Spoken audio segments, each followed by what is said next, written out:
Hauzik lamdam asida thokliba irang asige chapchaba warep ama launaba ngasi arambai tenggolga luinana ruling amadi opposition gi MLA singa Kangla uttra mamangda meepham pangthok khre ngasi ayuk anganbadagi hauna masing yamlaba arambai tenggol gi thomi singna magi unit singdagi Kangla tamna haigatna rakhe Imphal East ki Imphal Ukru Road Imphal Cycle Road tagi haigalakkiba singna Khurai lamlongda punki Uripo Kangchup tagi haigalakkiba sing aduna Uripo overbridge makhongda punki Mayai lambi amadi Sega Road tagi haigalakpa singna Kaisampa Junction da punki amadi Thawbalna chingba maikai dagi haigalakpa sing aduna Yai School da punki Meepham asigi manungda pamdaba thodok sing thoktana ba haiduna lenga kit maikai dagi akanba Jackson thorang sing lakhotke ngasi pung 10 dagi famba haukiba Meepham aduda maru oina tampaki MLA amadi minister singna saruk yakhe Meepham adu loiraba matung arambai tenggol gi luching purelna khwairamban kaitel da laktuna miyamda Meepham adugi matangda paudamki mahakna hai ngasi miyambu luching liba minister MLA sing asi miyamgi makhada leigadabani haiba adu khanghanaba Meepham asi pangthokpani Meepham asida Englising amaga jamapan yankaiga mathoi base year oiduna NRC chatnaba amadi illegal immigrants sing deport tokiba kuki lal hobagi su lauthokpa Myanmar dagi handak jongsilakliba refugees sing detention center dagi thamliba singsi Mizoram da thambikiba border fencing toba Assam Rifles lauthokpa haibana chingba singasi numit 15 ni gi manungda thabak ta onthoknaba center da leiriba MLA minister sing na taknaba haina cherol sing da sign tawnakhe hairiba demand sing asi thabak ta onthoklakpa amadi onthok tabagi matungina makhataba firep laugani haina phongdokhe ngasi pangthokiba Meepham asigi matangda akhoi ELITETV gi reporter singdagi marik chumba pau taminase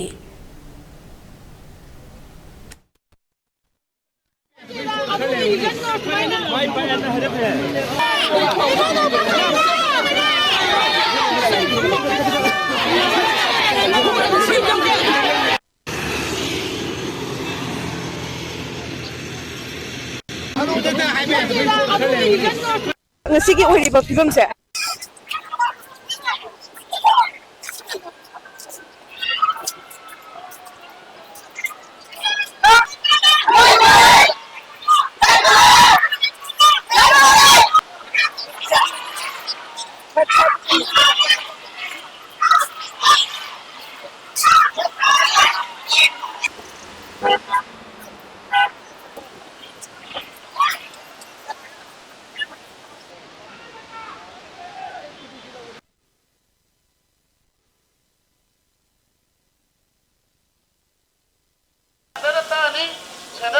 Center na kay gumatabi na tragedi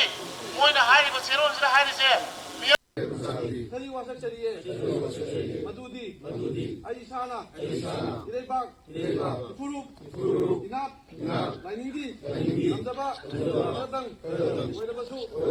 lagani irebak puru laini mangnaba sibong tambal roy laini donga kangsano kato sanamaina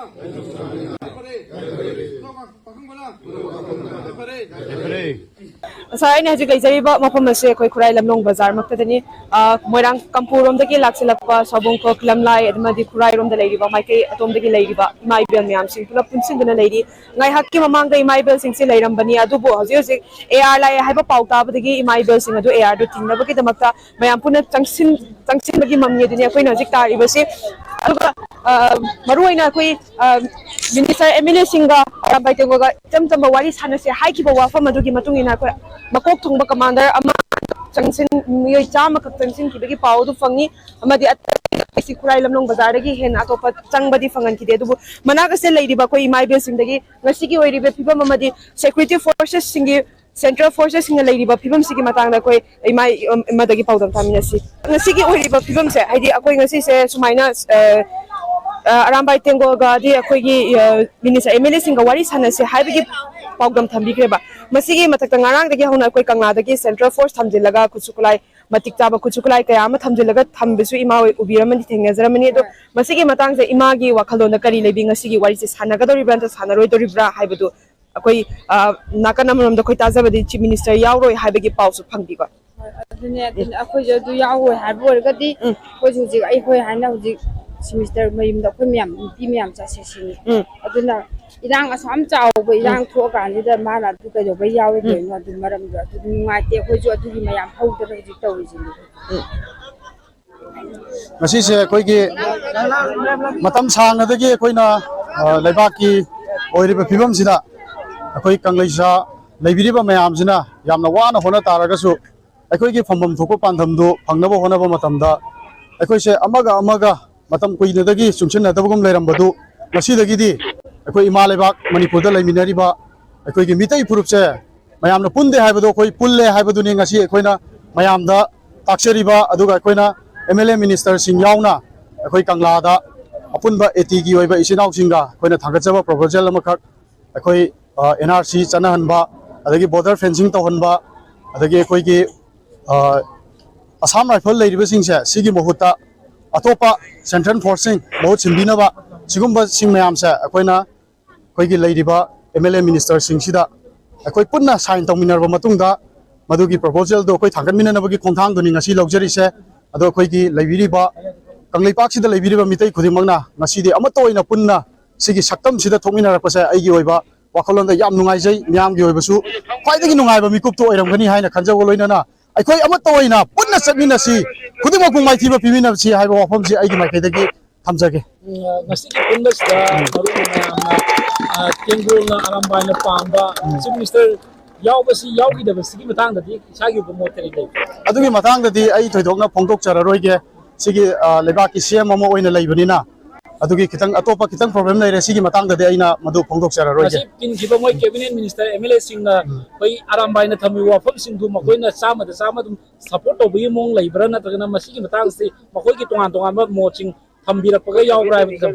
adum support tawe haibagi aikoina thangliba khongthang si miyam gi oiba afaba khongthang nina masida akaiba kanada su atai leminari ba isil naw singi purupta akaiba haibadu oidabnina aikoi punna amata oina support tawmine akoi gi mitai gi leiriba MLA minister sing amata sithadre loina yaure ngasi gi sida sithaba kanamta leitre masing kunthra ga tare opposition party ga loina yaure loi sure MLA minister sing adagi opposition ruling ngasi gi sida loi sure aduga koi gi honorable CM khattani yaudaba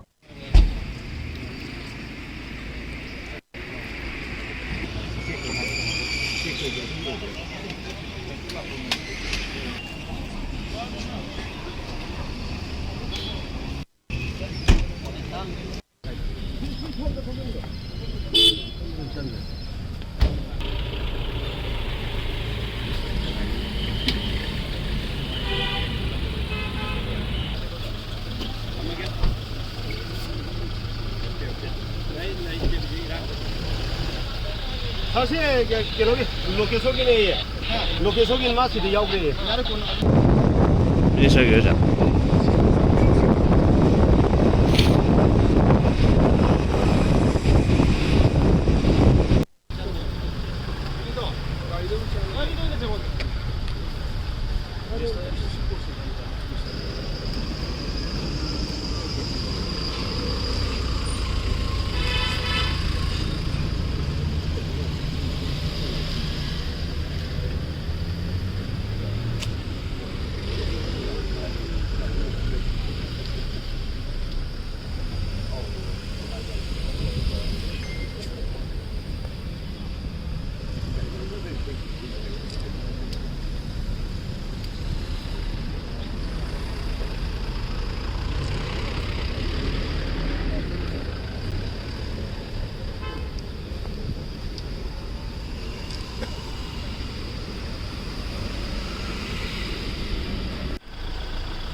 Makasa sarap po na ako di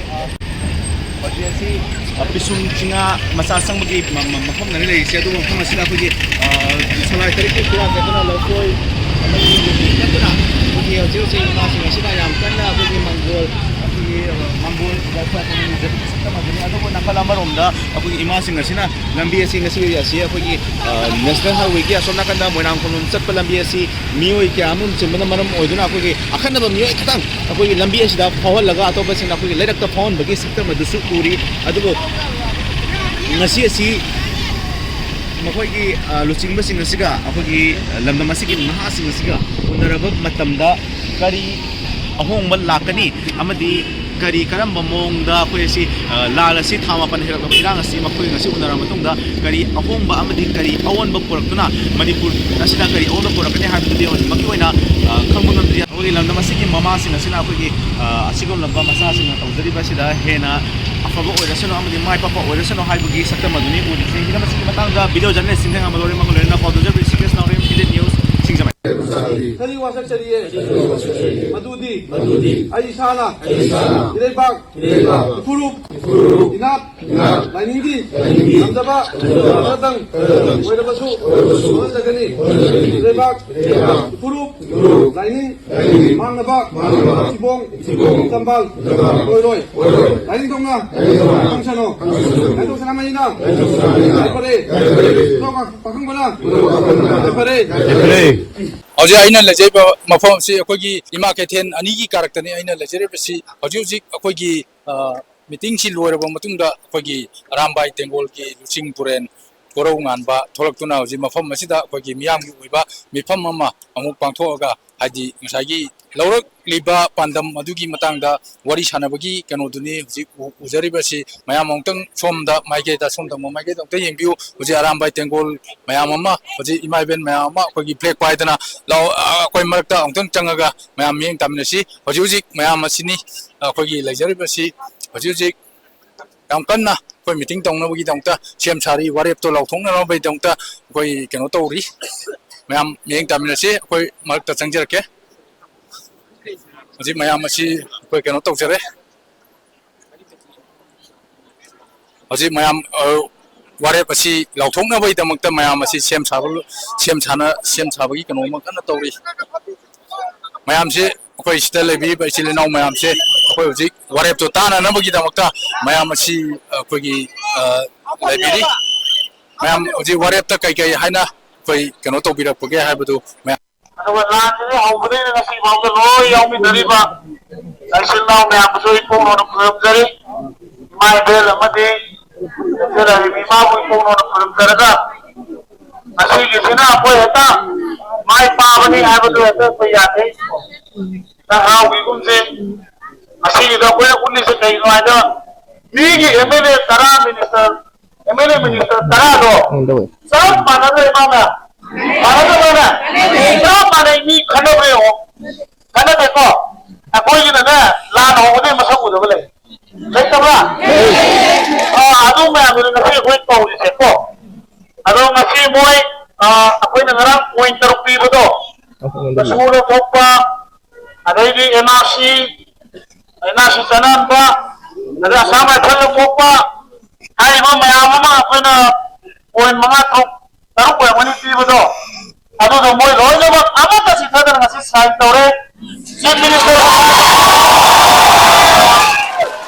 honourable chief minister ꯃꯁꯥꯃꯛꯁꯨ sign ꯇꯧꯔꯦ honourable chief minister ꯃꯁꯥꯃꯛꯁꯨ sign ꯇꯧꯔꯦꯀꯣ ꯑꯗꯣ ꯁꯦꯟꯇꯔꯗ ꯃꯣꯏ ꯊꯥꯔꯅꯤ ꯑꯊꯨꯕꯗ ꯑꯗꯨꯒ ꯅꯍꯥꯟꯒꯤ ꯃꯤꯅꯤꯁꯇ꯭ꯔꯤ ꯑꯣꯐ ꯍꯣꯝ ꯑꯦꯐꯤꯌꯔꯁꯀꯤ ꯃꯣꯏ ꯑꯗꯩ ꯂꯥꯛꯄ ꯑꯣꯐꯤꯁꯥꯔꯁꯤꯡꯗꯣ ꯃꯣꯏꯅꯁꯨ ꯌꯥꯝ ꯏꯁꯨꯁꯤ ꯌꯥꯝ ꯗꯤꯁꯀꯁ ꯇꯧꯋꯦ ꯑꯗꯣ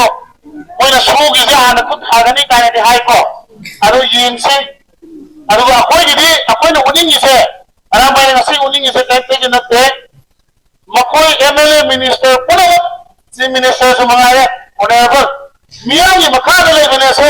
ꯃꯣꯏ ꯈꯪꯍꯟꯕꯗꯨꯅꯤ ꯑꯩꯈꯣꯏ ꯄꯥꯝꯃꯤꯁꯦ ꯃꯣꯏꯅ ꯑꯥꯗ ꯑꯩ ꯗꯦꯜꯂꯤꯗ ꯂꯩ ꯑꯗꯨꯗ ꯂꯩ ꯄꯨꯔꯛꯄꯗꯣ ꯉꯁꯤꯗꯤ ꯃꯣꯏ ꯗꯦꯜꯂꯤꯗ ꯆꯠꯄ ꯐꯪ ꯌꯥꯔꯣꯏ ꯑꯄꯨꯟꯅ ꯂꯩꯕꯥꯛꯀꯤꯗꯃꯛ ꯊꯦꯡꯅꯒꯅꯤ ꯁꯦꯟꯇꯔꯗ ꯄꯨꯟꯅ ꯊꯦꯡꯅꯒꯅꯤ ꯁꯦꯟꯇꯔꯗ ꯇꯥꯔꯛꯇꯕꯩ ꯊꯕꯛꯇꯨ ꯀꯔꯤꯅꯣ ꯍꯥꯏꯕꯗꯣ ꯃꯌꯥꯝ ꯄꯨꯟꯅ ꯇꯧ ꯇꯥꯕ ꯅꯠꯇ꯭ꯔꯣ ꯍꯧꯖꯤꯛ ꯃꯤꯌꯥꯝꯒꯤ ꯃꯤꯐꯝ ꯂꯣꯏꯔꯦ ꯃꯤꯌꯥꯝꯒꯤ ꯃꯤꯐꯝ ꯂꯣꯏꯔꯕ ꯃꯇꯨꯡꯗ ꯍꯧꯖꯤꯛ ꯑꯩꯈꯣꯏꯒꯤ ꯀꯣꯔꯧ ꯉꯥꯟꯕꯗ ꯍꯥꯏꯈꯤꯕ ꯋꯥꯐꯝ ꯑꯁꯤ ꯑꯩꯈꯣꯏ NRC ꯂꯧꯊꯣꯛꯄ ꯑꯗꯒꯤ ꯑꯍꯥꯟꯕꯗ ꯃꯔꯨ ꯑꯣꯏꯕꯗ ꯑꯩꯈꯣꯏꯒꯤ ꯁꯨ ꯆꯠꯅꯔꯤꯕ ꯃꯤꯂꯤꯇꯦꯟꯁꯤꯡ ꯑꯁꯤꯒꯤ ꯃꯊꯛꯇ ꯑꯩꯈꯣꯏꯒꯤ ꯁꯦꯟꯇ꯭ꯔꯦꯜ ꯒꯣꯔꯃꯦꯟꯅ ꯑꯩꯈꯣꯏ ꯍꯥꯟꯅ ꯃꯤꯑꯣꯏꯕꯅꯤ ꯍꯥꯏꯕ ꯋꯥꯐꯝꯁꯨ ꯊꯝꯕꯤꯔꯤ ꯍꯥꯏꯔꯤꯕ ꯑꯩꯈꯣꯏꯒꯤ ꯉꯔꯥꯡ ꯂꯧꯈꯤꯕ ꯋꯥꯔꯦꯞ 6 ꯑꯗꯨꯃꯛ ꯃꯁꯤꯃꯛ ꯂꯣꯏ ꯇꯧꯅꯤ ꯍꯥꯏꯗꯨꯅ MLA ꯑꯃꯗꯤ CM ꯐꯥꯎ ꯌꯥꯎꯅ ꯁꯣꯏ ꯇꯧꯔꯦ ꯍꯥꯏꯕꯒꯤ ꯑꯩꯈꯣꯏꯒꯤ ꯎꯇ꯭ꯔꯥ ꯀꯪꯂꯥꯒꯤ ꯃꯃꯥꯡꯗ ꯋꯥꯁꯛꯄꯒ ꯂꯣꯏꯅꯅ ꯁꯥꯏꯟ ꯇꯧꯈ꯭ꯔꯦ ꯍꯥꯏꯕꯒꯤ ꯊꯥꯖꯕꯗꯨꯅꯤ ꯍꯧꯖꯤꯛ ꯊꯝꯃꯤꯁꯦ ꯅꯨꯃꯤꯠ 15ꯅꯤꯒꯤ ꯃꯅꯨꯡꯗ ꯑꯩꯈꯣꯏ ꯁꯦꯟꯇꯔꯅ ꯑꯩꯈꯣꯏꯒꯤ ꯁꯨꯗ ꯂꯩꯔꯤꯕ ꯑꯗꯒꯤ ꯑꯩꯈꯣꯏꯒꯤ ꯍꯥꯏꯔꯤꯕ ꯄꯥꯟꯗꯝꯁꯤꯡ ꯑꯁꯤ ꯑꯩꯈꯣꯏ ꯇꯧꯅꯅꯕꯒꯤꯗꯃꯛꯇ ꯑꯩꯈꯣꯏ ꯑꯌꯥꯕ ꯄꯤꯔꯦ ꯍꯥꯏꯕꯒꯤ ꯑꯗꯨꯅꯤ ꯍꯧꯖꯤꯛ ꯃꯌꯥꯝꯅ ꯑꯌꯥꯕ ꯂꯧꯕ ꯂꯣꯏꯔꯕ ꯃꯇꯨꯡꯗ ꯍꯧꯖꯤꯛ ꯍꯥꯏꯔꯤꯕ ꯋꯥꯔꯦꯞꯁꯤꯡ ꯑꯗꯨ ꯇꯥꯃꯤꯟꯅꯔꯕ ꯃꯇꯨꯡꯗ ꯃꯌꯥꯝ ꯀꯥꯏꯅꯕꯒꯤ ꯐꯤꯕꯝꯗꯨꯅꯤ ꯍꯧꯖꯤꯛ ꯂꯩꯖꯔꯤꯕꯁꯤ ꯄꯥꯎꯗꯝꯖꯔꯤꯕ ꯏꯁꯥꯃꯛ 79 ꯂꯥꯏꯁ꯭ꯔꯝ ELITETV ꯅ꯭ꯌꯨꯁ ꯕꯖꯥꯔ